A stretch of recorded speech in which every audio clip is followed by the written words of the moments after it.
Todd here. So I'm back in the studio. Feels really good to be back.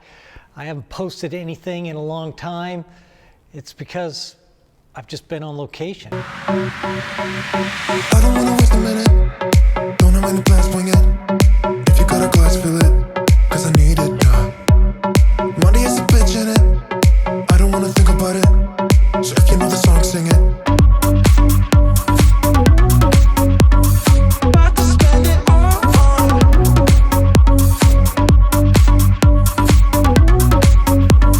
About to spend it all.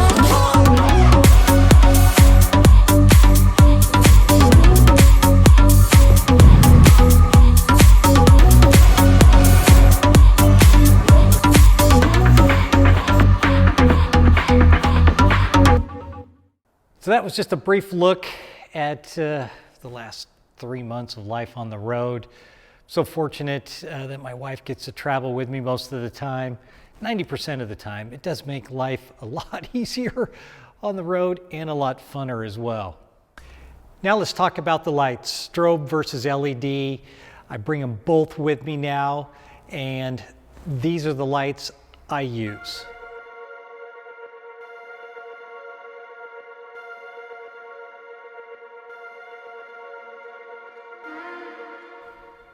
Typically, I have 4 B1s with me. I always travel with 2 and usually rent another 2 wherever I'm at.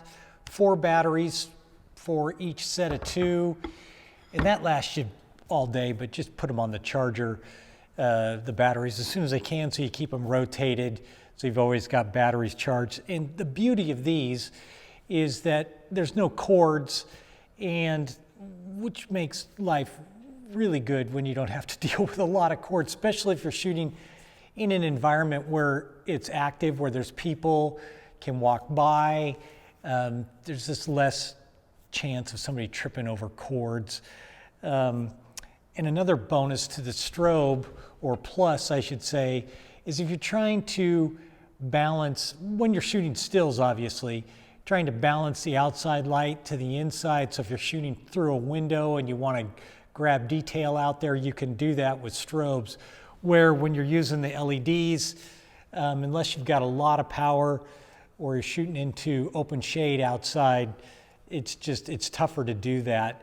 And so that would be the one negative I have of the LEDs right now, is that usually it's not enough power to freeze things too. So you're pushing your ISOs up higher, but that with the new cameras now, the higher ISOs, it still looks beautiful. So you don't really need to worry about that so much.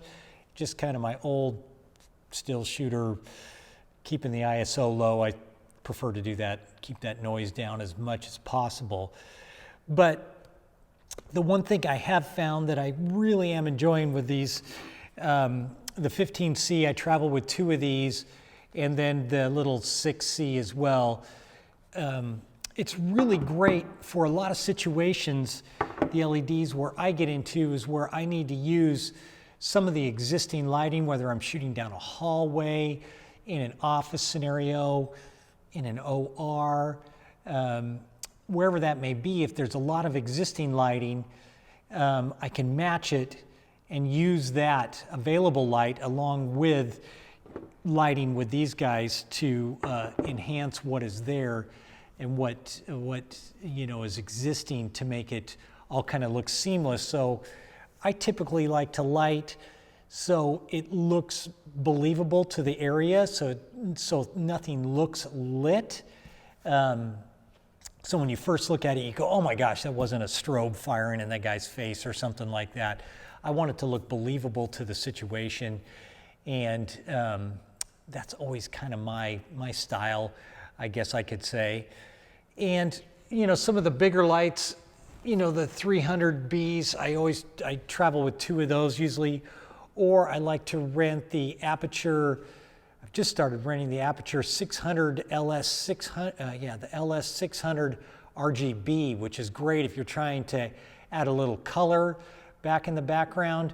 They're nice. And the Forza 720Bs are great. I always get ones that aren't, that you can go tungsten or daylight so you can balance to the existing lighting. That's very important. And now that I'm shooting a whole lot more video and stills at the same time, instead of one or the other, it's usually together now. I'm really leaning more towards the LEDs, kind of have to, so I can shoot quickly from stills to video or video to stills. And that's kind of becoming more and more of what I do, not just doing one or the other. It's kind of, most clients want to combine the two, at least a little B-roll or something to go along with the stills, unless it's just a completely, complete video shoot at the time. But I am really starting to use the LEDs more and more and becoming more comfortable with them. Like this, the P300C, just got that. It's a really nice light, especially when you're doing testimonial interviews or interviews of any kind. It's really nice for that. And other kind of scenery shots. Scene shot where somebody's doing something. It's got good output, and it's RGB, which is really nice. So that's kind of what I travel with, and then rent whatever else I don't need, depending on how many cases I want to bring with me, whether I'm traveling alone, whether I'm traveling with my wife. When she travels with me, I can get more luggage on for cheaper, that kind of thing, and more carry-on as well, which is really nice. Plus, she's there to travel with me, and we go do fun stuff as well. But anyway, that's kind of the lighting package I bring with me. And now let's take a look at a couple examples of how I'm using the light. I'm a big guy. I like to bounce. I bounce light off of everything. And if there's no white in there, I bring 6x, 8x, whatever, to bounce the light off of, whether I use the white side or a silver side, depending on what I'm trying to achieve with the lighting. So I'm not a real, I could say I don't use really soft boxes at all when I'm shooting environmentally. If I'm shooting a portrait or, a testimonial, something like that, I would use a soft box a lot of times. But if I'm in an environment, I'm trying to match light to that environment and make it look believable, then I use a lot of bounce or shoot through a silk. More bounce than I do shoot through silk. But let's take a look at some of the examples here. I can kind of show you where the lights I've had in here and the different kind of lighting that I've used for a couple different scenarios. Let's take a look. In this setup here, I was using 2 of the Pavo Tube 30Cs, the bigger ones, and that I'd rented on location there. And I've got one above the sink to replicate the lights above the sink lighting, and the big longer one is a fill on the side here. And then I had the Aperture 600 coming through the window, and that was the basic setup for this.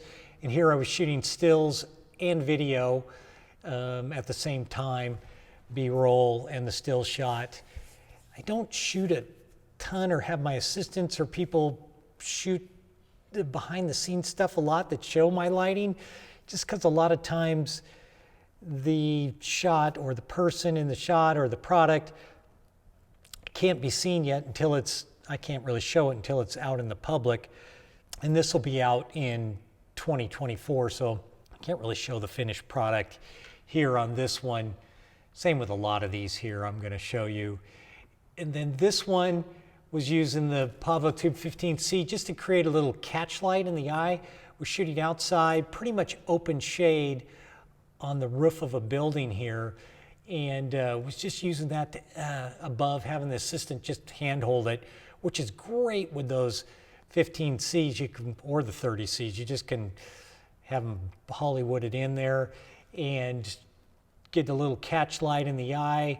Adds just a little bit of fill outside, and you have to kind of be in open shade with the Pavo tubes because they're just not that bright, but they work good just to get a little catch light, that kind of thing, in the eyes here. But you can see him just holding it right there. And on this one, so here I've got windows in the background where I'm shooting, and off to the right there I've got a 6x where I'm bouncing the Profoto into the B1 into that to create the light coming back. And with this, I was letting the window blow out in the background, which I wanted to anyway, because there was some ugly building behind him. And so I didn't really need to match the window that's lighting outside, control that, because I was letting it blow out anyway. But they were doing a lot of hand movement and stuff, so I wanted to make sure I was freezing that, and that's where the strobe will definitely let you get that. You're going to freeze the action really well. But this was just one light. Oh, actually, there was two lights. There was another light back behind, kind of behind me, into the ceiling, just to add a little bit of fill and a little bit of light onto the hair. Had all the lights in the room turned off at the time, and so it was just that bounce was the main key, coming in, kind of working with the windows that were in front of them, and then another head into the ceiling, which created a little bit of fill back behind them. And here's just a little look at the shot right there. This nice long lens looking down there like that, and just kind of nice believable light on them. I may have adjusted a little more from there, but that's just a look at the monitor the client was looking at. In this scenario here, again, video and stills on this set. I've got the 600 coming through the window in the back to create the sunlight feel, and then another 600 just bouncing off the wall and ceiling to add a little bit of fill in the room. It worked out perfect. And again, this is where the LEDs work really good for shooting both. I mean, I didn't need to worry too much. Shooting at a 1/25th of a second, so I hand hold pretty much everything. When shooting stills, video, I'm on a gimbal or on a tripod or whatever for that. Sometimes handheld, but in this situation with the 600s, plenty of shutter speed to freeze what I was doing there. And then another situation here, so I'm shooting into a grocery store, into the cooler here, which is kind of a cool situation. But here I was using, the available light was really dark in there, so I used strobes in the background. I had a couple heads in the back to light up the environment behind and give them a little bit of an edge light. And then I just had off a fill card in the front to add a little front light. And again, this was all strobes to get a little bit of frozen action. And the available light was so dark I couldn't use it anyway, so it worked out really good. And then warmed it up to make it feel nice and warm and cool in there. I'm not cool, but warmer than being a cool light, because just to give it a nice healthy look to it. And so that was kind of the output on that one. And then here again, I'm shooting in an office space, utilizing the windows to my left there, and then pulling down the shades. If you've got white shades in an office building, those work out great to bounce off of. If you're not shooting into that window or out that window, you can pull those down, use it as a fill card, bounce the head into the ceiling. It creates this nice fill light. Again, I turn off, if I can, turn off all the fluorescence in there when I'm shooting strobe, just so it doesn't give you any of that green feel on the hair or the skin tone. And yeah, so that's about it for the look at the behind the scenes. So I really haven't come up with a definite pro, con, prefer one over the other. I have to say I've been using the LEDs a whole lot more lately. It has been really working in the situations I've been shooting in lately to be able to blend them into the existing lighting. And for speed, it's really been good to go fast, being able to do that. So I'm a really pro LED, and I've been using them a ton lately, and so I'm kind of leaning pro LED, but I bring both with me all the time because I'm never going to get rid of the strobes. The B1s, I love them.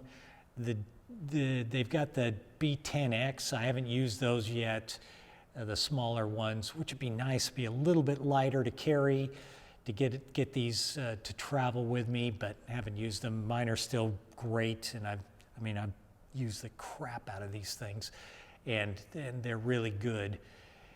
So